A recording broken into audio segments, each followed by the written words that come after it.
అందరికీ నమస్కారం అండి. హైదరాబాద్లో లాల్ బహదూర్ స్టేడియంలో ఆల్ ఇండియా కాంగ్రెస్ కమిటీ అధ్యక్షులు గౌరవనీయులు పెద్దలు మల్లికార్జున్ ఖర్గే గారు ముఖ్య అతిథిగా హాజరైనటువంటి సభలో ఈ రాష్ట్రంలో తెలంగాణ రాష్ట్రంలో కాంగ్రెస్ పార్టీ గ్రామస్థాయి అధ్యక్షులు అదేవిధంగా క్రియాశీలక కార్యకర్తలతోటి పెద్ద ఎత్తున సమ్మేళన సభను నిర్వహించడం జరిగింది. ఈ సభలో రేపు తెలంగాణ రాష్ట్రంలో త్వరలో జరగబోయేటువంటి స్థానిక సంస్థల ఎన్నికల్లో గెలిపే లక్ష్యంగా శంఖారావం పూరిస్తూ పెద్ద ఎత్తున బహిరంగ సభను నిర్వహించడం జరిగింది.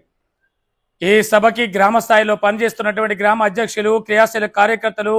మండల నాయకులు, జిల్లా నాయకులు, రాష్ట్ర నాయకులు ఉవ్వెత్తున రాష్ట్ర నలుమూలల నుంచి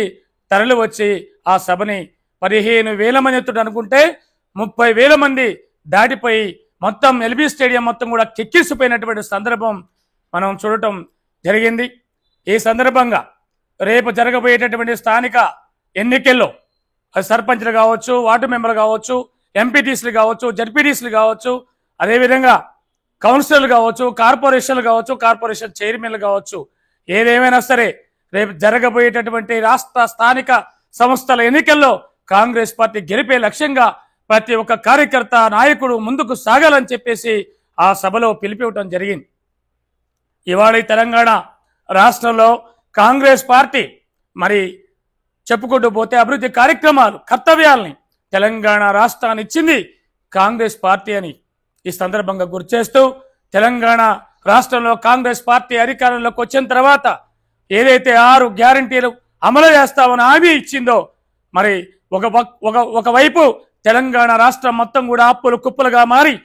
సుమారు 8 లక్షల కోట్ల రూపాయల అప్పులు ఉన్నప్పటికీ మొక్కవని ధైర్యంతో ఇచ్చినటువంటి హామీల్ని మడమ తిప్పకుండా, ఇచ్చిన మాటను వెనక్కి తీసుకోకుండా మన ప్రీతమ నేత తెలంగాణ రాష్ట్ర ముఖ్యమంత్రి వర్యులు మన